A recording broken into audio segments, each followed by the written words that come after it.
Alô, amigos, queridos companheiros do nosso movimento espírita. Nós estamos aqui nessa noite, uma noite especial, para uma conversa, temos a certeza que é uma conversa proveitosa, em que estarão conosco, né? Ângela Delu, que é a nossa diretora da área financeira do SERJ. Boa noite, Ângela. Oi, boa noite, Darcy. Boa noite, Alexandre. Boa noite a todos. É muito bom estarmos aqui falando a respeito desse querido benfeitor Bezerra de Menezes. Obrigada. Alexandre Pereira, nosso diretor da área de Relações Externas. Boa noite, Alexandre. Boa noite, querida Darcy, boa noite, Ângela, boa noite a todos que nos ouvem. Realmente, Ângela, uma alegria imensa falar de Bezerra de Menezes, o médico dos pobres. Isto. Então, como os nossos amigos já anunciaram, né? Hoje é dia 29 de agosto. Exatamente no ano de 1831, nessa mesma data, nascia no Ceará, na localidade chamada Riacho do Sangue, o nosso querido doutor Adolfo Bezerra de Menezes Cavalcante, cognominado médico dos pobres, mas que tem sido para nós esse baluarte da unificação.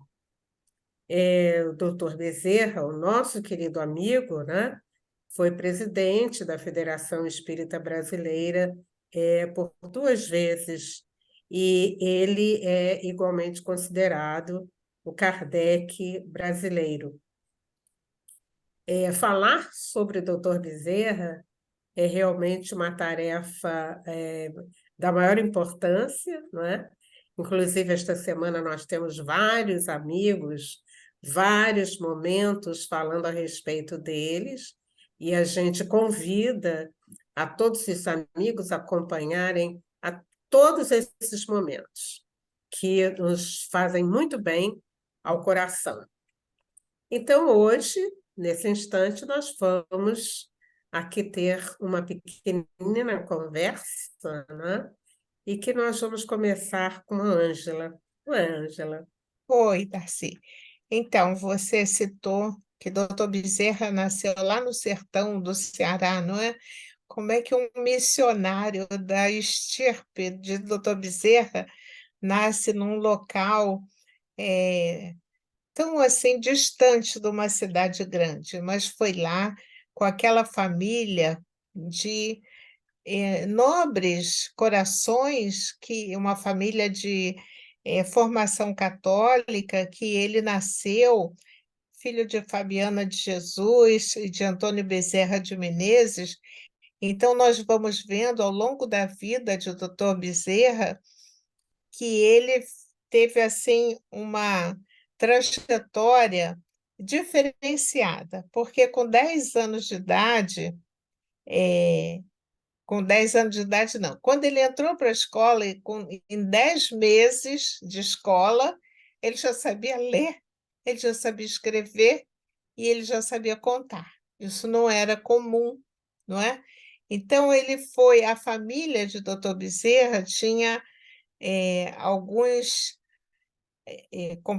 o avô dele, o avô paterno dele, havia participado da Confederação do Equador, que foi uma revolução em favor da libertação, porque vamos só fazer um retrospecto.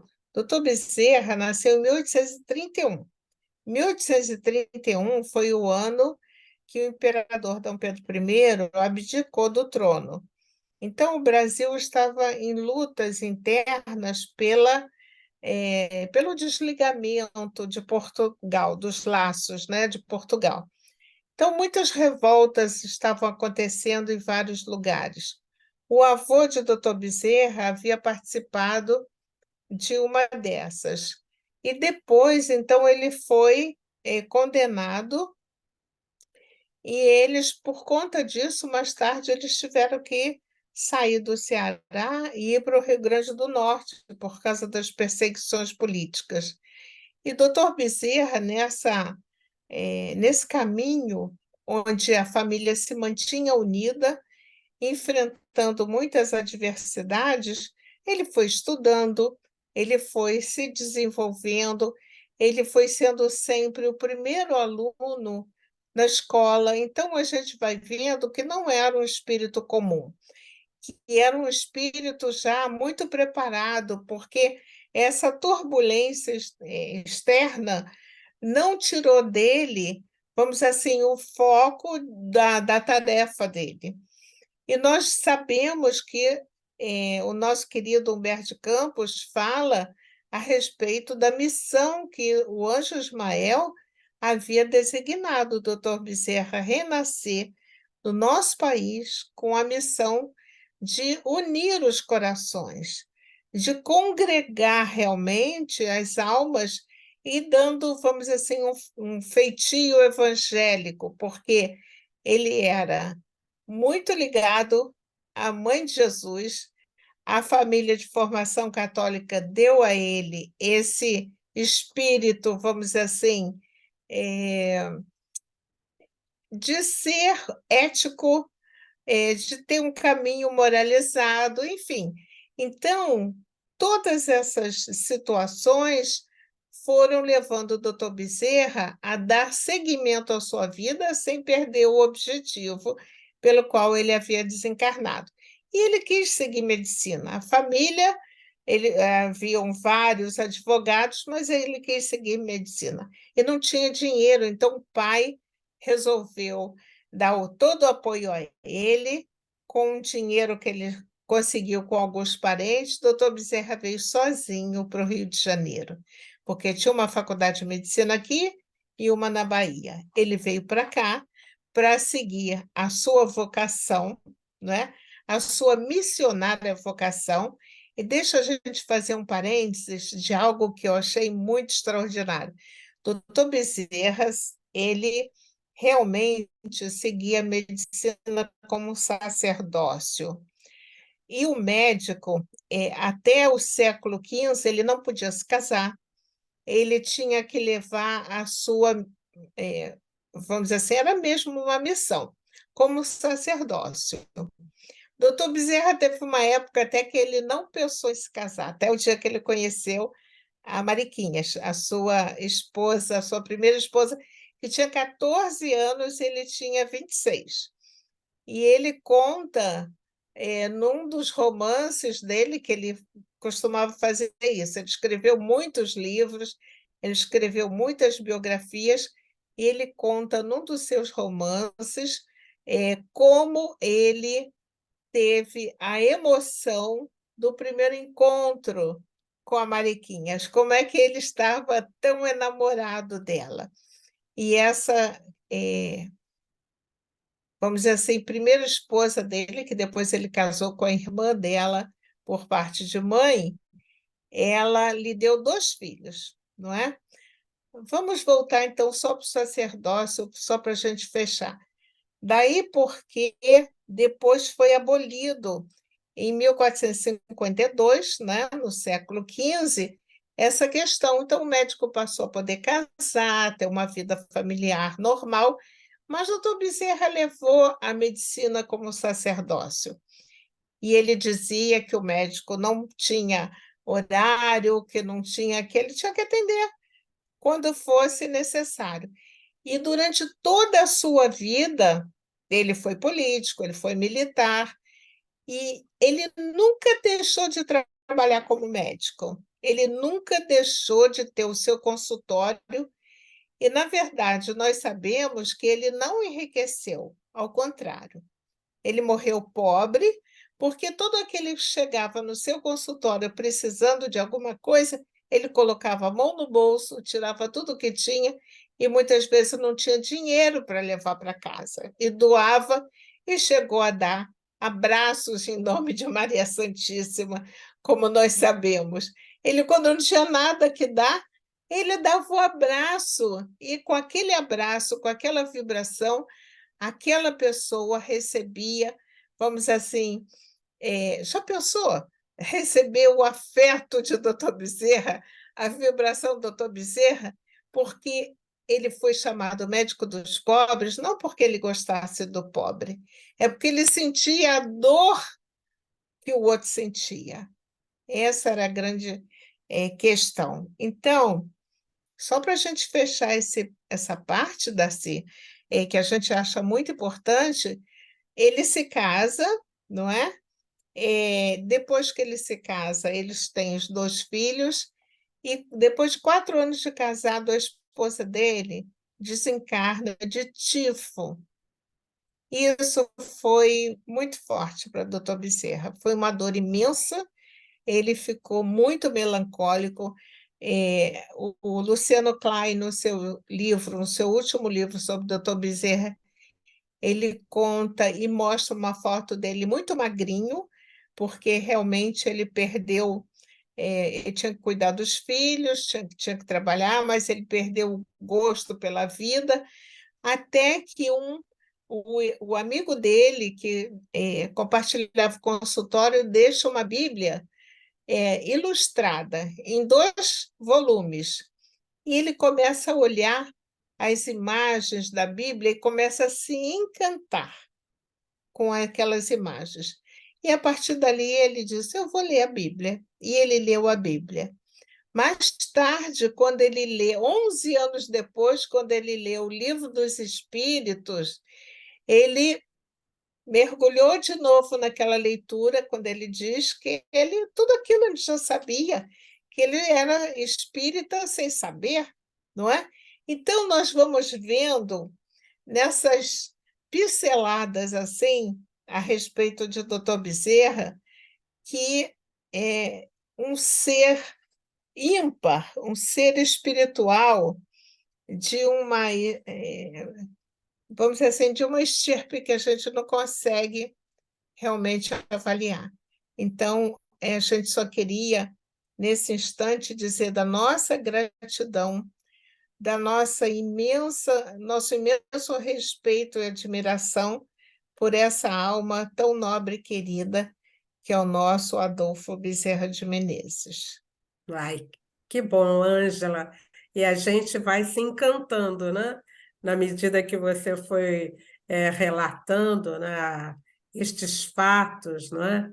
E aí, Ângela, você me permita, eu me lembrei daquele fato que ocorreu quando o doutor Bezerra, quando ele, ainda estudante, né, ele chega ao Rio de Janeiro para se inscrever, não é, no concurso para a Faculdade de Medicina, e ele chega e a porta já estava fechada, né, já Sim. tinha encerrado, não é, a inscrição, mas uma linda menina lourinha de 8 anos, né, ficou assim impressionada porque aquele rapaz estava sentado na calçada da faculdade chorando, não é? E ela, então, pega pela mão e vai levar para o diretor da faculdade, que era o pai dela, né? Né?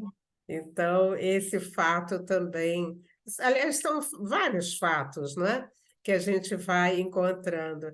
E, Alexandre, eu tenho certeza que você tem também um fato muito, muito bonito. Com certeza, Daci. Quando a Ângela falava, e nos mostrava, e com esses exemplos todos que a gente tem, vários lindos casos de Bezerra de Menezes, né? a, a importância espiritual desse espírito. Eu queria trazer à nossa memória aqui uma passagem em Brasil, Coração do Mundo, Pátria do Evangelho, quando o anjo Ismael fala assim: descerás as lutas terrestres com o objetivo de concentrar em nossas energias no país do Cruzeiro, dirigindo-as para o alvo sagrado dos nossos esforços. Ocuparás todos os elementos dispersos com as dedicações do teu espírito, a fim de que possamos criar o nosso núcleo de atividades espirituais dentro dos elevados propósitos de reforma e regeneração. Se a luta vai ser grande, considera que não será menor a compensação do Senhor, que é o caminho, a verdade e a vida, Ismael.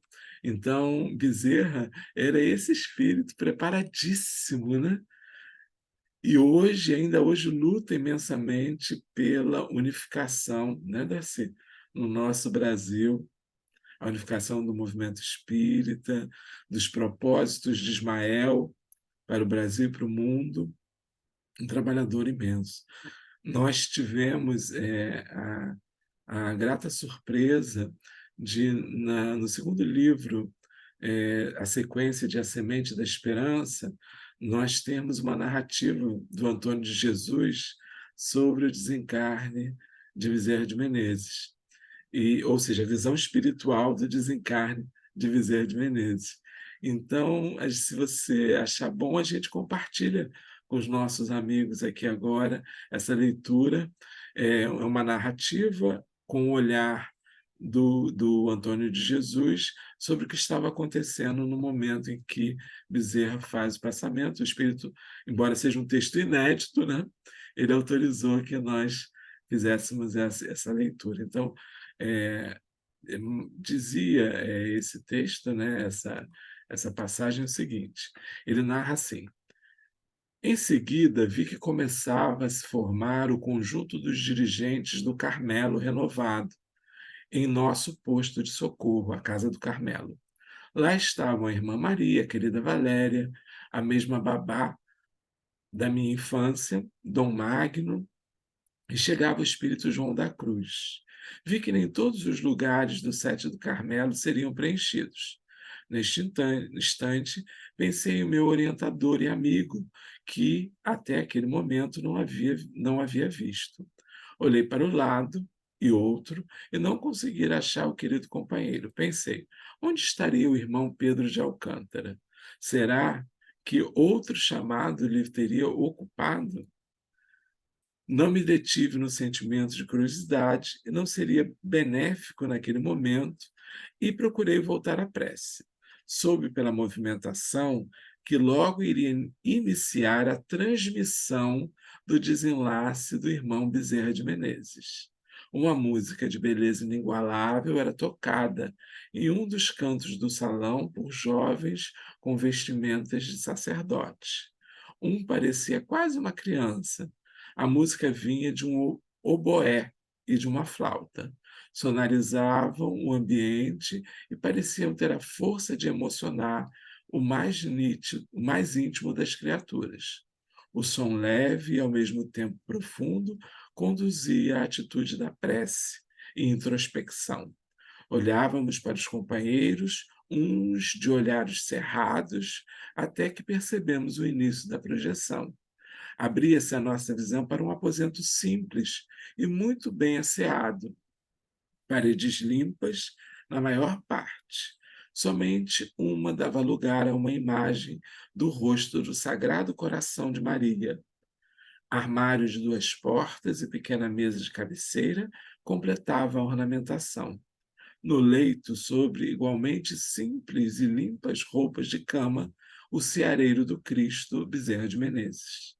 À sua volta, poucos encarnados, e da parte espiritual, uma quantidade muito maior. Os diálogos na matéria não podiam perceber o silêncio no além-túmulo.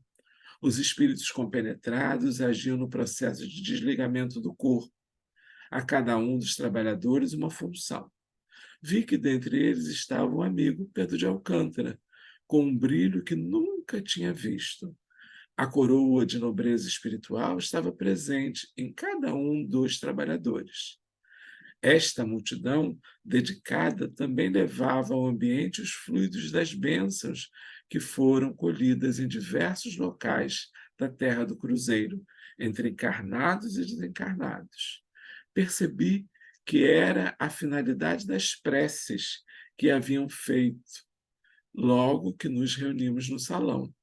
As cores eram múltiplas e as formas de pensamento benéficas se faziam presentes e também somavam aquele ambiente de modo a completar todo aquele trabalho.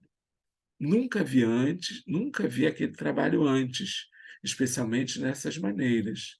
Foi até aquele momento e me seguiria por toda a existência uma experiência inigualável. O doente, em momento de retorno à pátria maior, ajudava no processo em atitude digna e em profunda reflexão de entrega ao Senhor, aos seus destinos da vida. O corpo ferido por meses de sofrimento algemou o gênio e fazia entorpecer a mente, tão viva e rica de conceitos evangélicos.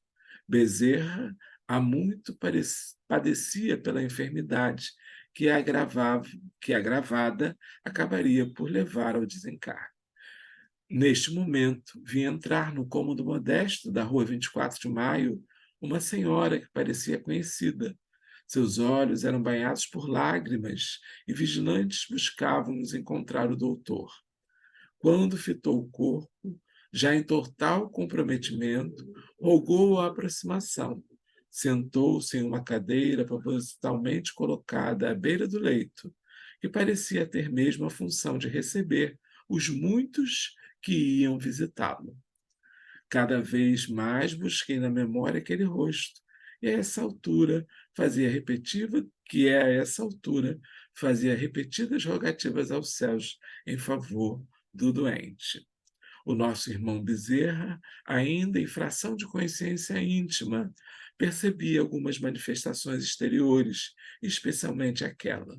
Recebia no íntimo a gratidão, com a alegria e com a paz da certeza de que havia feito o que o Senhor quer. Seu íntimo guardava a satisfação daqueles que se esforçam ao máximo para servir ao próximo, mesmo que em detrimento do seu próprio sustento e de sua família. A pobreza que escolheu como estado de vida, especialmente neste final de existência, era como um troféu que premiava a sua opção de servidor humílimo e paternal. O ambiente lotado de emoção por aquele encontro fazia com que encarnados e desencarnados presentes sintonizassem e igualmente mostrassem especial reflexão. O amigo, João da Cruz, volta-se à Assembleia e diz: Irmãos em Cristo, saúdo-vos pelas cruzes individuais e informo, neste momento, os últimos instantes do desligamento do nosso irmão do corpo físico. Peço que o nosso olhar seja de condução dos fluidos mais sublimes até aquele lar. Por hora próxima ao meio-dia, o emissário de Ismael entrava de retorno ao mundo maior. A tela revelava que as luzes dos amigos espirituais que o rodeavam foram ampliando, e sem que o mundo percebesse, a casa tornava-se um ponto de luz forte, como a formar uma estrada dirigindo um facho de luz para as regiões superiores da Terra. Imaginei, estão construindo um caminho para que o espírito liberto retorne ao lar matriz. Porém, não era bem isso que víamos nós, alguns admirados, nos quais se incluía eu, víamos vários emissários do Altíssimo descerem dos céus para a terra, em direção à modesta residência, como pontos de luz mais forte. A estrada populada por várias estrelas que luziam como o próprio firmamento. Próximo ao leito, Celina colocava as mãos postas ao alto e acumulava na destra uma bola de luz azul-violeta, que direcionou ao rosto do irmão Bezerra de Menezes. Com isso, o corpo estremeceu, como no último instante da vida física. O corpo perde os últimos sinais da vida e o espírito, já acolhido, segue em sono necessário. Cercando aqueles que eram responsáveis pela acolhida, uma corte de amigos seguia o facho de luz em retorno ao mundo espiritual. Celina acompanhava de perto o irmão Bezerra, já seguindo em grande sustentação. Ouvi vozes juvenis entoando um canto que desconhecia, certa melodia que lembrava os cantos de animar as crianças no mundo. Um coro suave e lírico fechou a transmissão que se projetava no grande salão da Casa do Carmelo.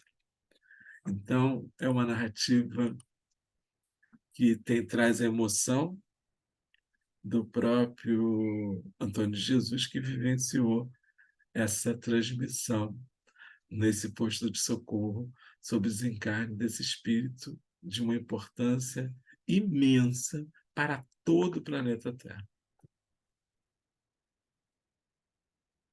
Você sabe, Alexandre, a gente acompanhando a narrativa do amigo, né? Que a gente vai vendo, né? A gente vai vendo com ele tudo aquilo que vai acontecendo, né? E a gente só tem realmente a concluir dessa alma especial que esteve aqui, reencarnada conosco, e que tanto trabalhou, não é?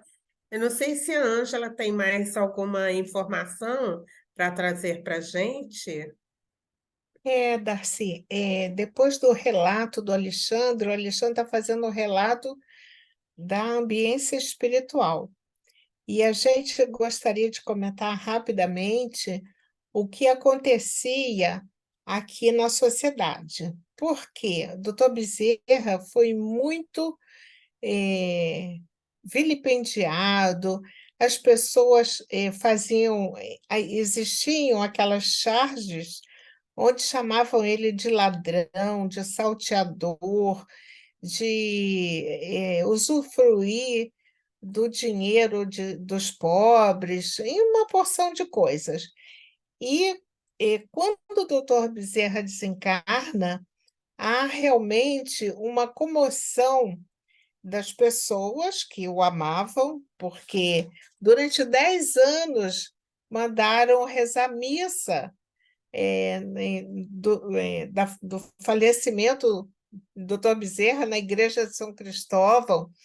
E o jornal O País, que era o jornal mais lido, a gente pegou aqui, no livro da FEB, um registro do Arthur Azevedo, que era um cronista, teatrólogo muito famoso, em que ele dá a resposta àqueles que chegaram a dizer que ele era o assaltante da Calábria, querendo dizer que ele estava sempre, tinha muita coisa guardada, e ele diz assim, o Arthur Azevedo: que dia mais apropriado que Sexta-feira da Paixão para falar-se de um grande morto.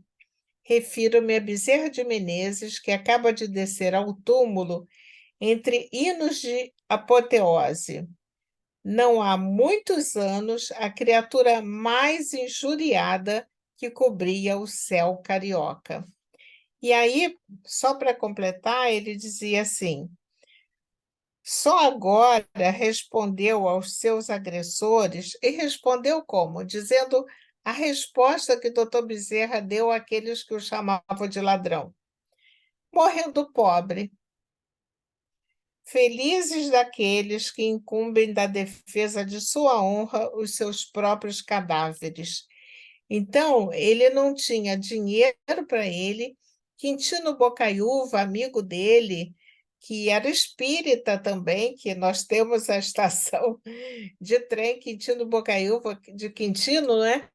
Teve que fazer saraus, eles fizeram uma série de eventos para pegarem, vamos dizer assim, recursos, para conseguirem recursos de sustento da família de Dr. Bezerra. Então, eu achei muito interessante a gente ver o lado espiritual que Alexandre trouxe e a comoção, porque tinha inclusive uma missa programada, mas o bispo, o arcebispo, alguém importante disse que não ia autorizar rezar a missa para um espírita. Não teve problema. O povo foi para o cemitério e lá no cemitério eles continuaram, vamos dizer assim, o seu agradecimento, a sua peregrinação, porque doutor Bezerra, mesmo sendo espírita, ele era amado por todos, porque ele atendia a todos.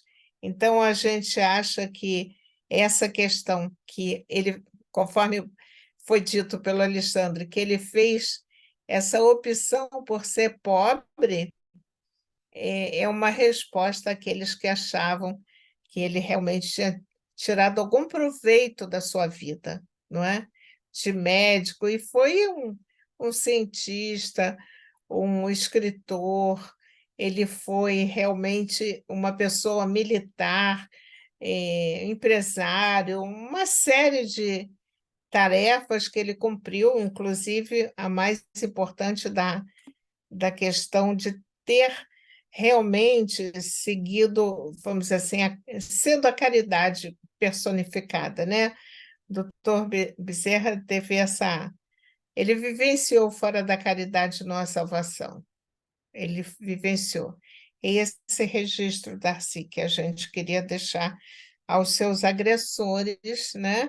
A resposta dele morrendo pobre, Uhum. provando, É certo? isso mesmo. É isso mesmo, né?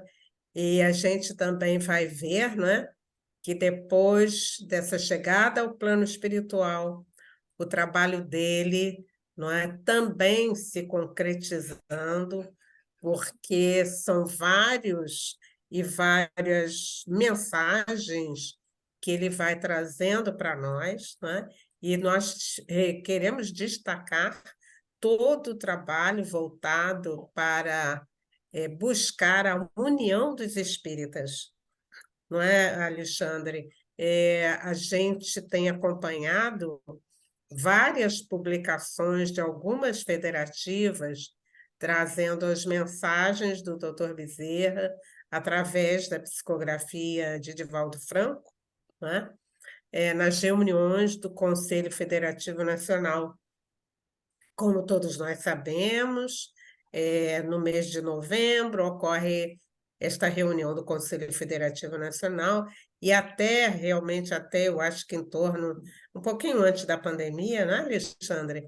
Que o Divaldo estava sempre presente, trazendo várias e várias mensagens. E essas mensagens trazendo sempre aquele cunho da união. Então, é célebre aquela mensagem em que ele vai dizendo, né, que a união, né, a unificação é urgente, mas não é apressada. Então, nós podemos anotar o esforço imenso, não é, que o Dr. Bezerra de Menezes tem feito no plano espiritual. E nós podemos dizer aqui, pertinho de nós, né, no sentido de aproximar os espíritas, falando justamente a respeito da nossa responsabilidade e a respeito da união. Nós temos, inclusive, utilizado, né, muitas dessas mensagens nos nossos encontros, no sentido de que a gente esteja atento, né, à importância, de todo o trabalho da união. Eu não sei se vocês gostariam de fazer algum comentário especial, alguma lembrança do que teria sido o doutor Bezerra há 2.000 anos atrás. Eu acho que vale a pena a gente fazer esse registro, né? Quem gostaria de fazer? Alexandre pode fazer, eu só vou dizer que ele conheceu Jesus, tá bom, Alexandre? Você está bloqueado o áudio.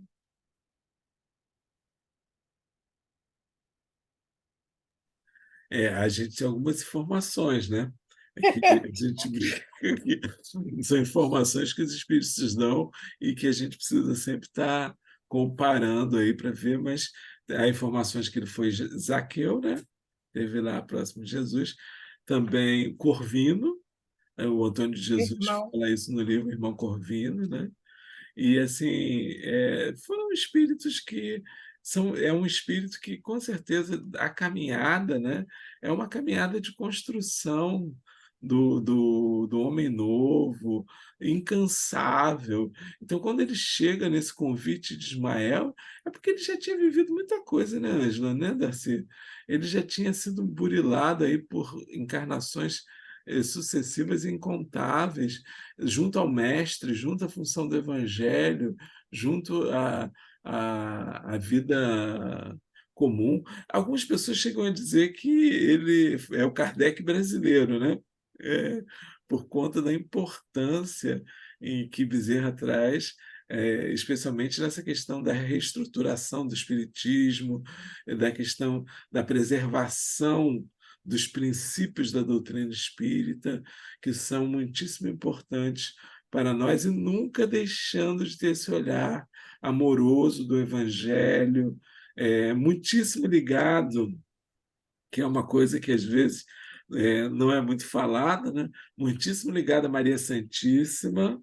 Ele era muito ligado à Mãe de Jesus, tanto é que Celina o busca e depois o orienta, né? E Maria já fez convites aí para ele sair aí do nosso planeta e para outros orbes, né? Compatíveis com a sua evolução espiritual, mas ele já pediu para ficar com a gente 50 anos, depois pediu mais uma moratória de 50, mais 50, pelo visto não vai nos largar enquanto a gente estiver padecendo aí, necessitando de ajuda nessa nossa caminhada com dificuldades pessoais, né? Então, Bezerra é o nosso grande cuidador dos espíritas. Está sempre É, de olho, né, nas sabe, necessidades. sabe o que eu lembrei, Darcy, e Alexandre, que doutor Bezerra desencarnou, dia seguinte tinha reunião na FEB, não foi isso? E ele foi lá e já avisou os companheiros da reunião que ele estava vivo. Olha só, que maravilha ele ter dado mais esse testemunho de que ele estava bem. No dia da reunião, ele não faltou à reunião.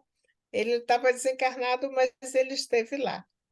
São muitas provas. Darcy, seu áudio está bloqueado. Muitas provas, não é? E você sabe, eu estava aqui lembrando, Alexandre começou a falar, não é? Nesse convite que ele recebe para ir para um mundo, não é? Mais adiantado, mas a resposta dele, se ela me autorizar, não é? Uhum. Ficar nesta terra, não é? Enquanto houver uma lágrima, não é? Então, nós vamos ver que a dedicação dele, o amor dele, não é pelo ser humano, não é? E a gente também vem anotando, né, o trabalho espiritual intenso, não é, que ele vai realizando no sentido de tomar providências, de orientar, de estimular todo esse trabalho. Realmente, amigos, nós temos várias, como a própria Ângela falou, não é? Nós poderíamos ficar uma série de instantes, de horas falando, né? Então, a gente aproveita para convidar vocês, mais uma vez, para que vocês acompanhem tudo aquilo que vai se falar a respeito desse amigo querido, de todos nós. Então, nós fomos nos despedindo, não é, nesse instante, né, dizendo, olha, foi uma pequena conversa que a gente pôde ter nesse instante, mas uma conversa, assim, de muito amor por esse amigo, né? Então, gostaria que vocês se despedissem nesse momento. Ângela? A gente quer agradecer muito e dizer que nós temos alguns livros muito lindos que nos oferecem esses relatos e que a gente gostaria que os companheiros, muito fácil conseguir os livros com grandes biógrafos, né, de Dr. Bezerra, e que faz muito bem a nossa alma. Então, nós queremos desejar a todos muita paz, muitas alegrias, e agradecer muito a Dr. Bezerra e a sua equipe espiritual, que se certa vez, Divaldo disse que a equipe que trabalha com o Dr. Bezerra tem mais de 1000 espíritos. Eu nunca mais esqueci disso. Olha que sol radioso. Então, muito obrigada, Darcy, muito obrigada, Alexandre, obrigada aos queridos amigos que estão aqui conosco nessa corrente de amor e de gratidão ao nosso querido Bezerra de Menezes. É, Você, Alexandre? então, Darcy, eu queria pedir para que nós pudéssemos encerrar com uma oração atribuída a Bezerra de Menezes, que ele faz à nossa Mãe Santíssima. Pode ser? Então, com certeza, meus amigos, então eu também nessa hora estou mais uma vez agradecendo, né, a esse amigo querido. E aí vocês sabem, eu me lembrei de um pequeno detalhe, mas tão significativo, né, que esse detalhe diz, não é, da assistência de Dr. Bezerra de Menezes a uma das filhas que ele teve, e que era Maria Cecília Paiva. Maria Cecília Paiva foi a primeira diretora do DIGE, do Departamento de Infância e Juventude da FEB. Então, ele visitava todos os dias, às 18 horas, a Maria Cecília. Então, quando ela relatou tudo isso para nós, não é, e ela falava, não é, com essa, ela, aliás, ela era muito singela e ela assim não divulgava, não é, este fato, né? Mas em algumas conversas ela deixava transparecer. Então era o pai, era o amigo querido que vinha sempre ajudar a sua filha, né? Então, Alexandre, podemos encerrar com você. Virgem Santíssima, Rainha do céu, advogada de nossas súplicas, junto ao Divino Mestre e a Deus Todo-Poderoso, eu te peço, não que deixe de sofrer, mas que meu pobre espírito aproveite bem todo o sofrimento. E te peço, pelos meus irmãos que ficam, por estes pobres amigos doentes do corpo e da alma, que aqui vieram buscar no teu humilde servo uma migalha de conforto e amor. Assiste-os por caridade. Dá-lhes, Senhora, a tua paz, a paz do teu Filho, nosso Senhor Jesus Cristo. Louvado seja o teu nome, louvado seja o nome de Jesus, louvado seja Deus. Da paz.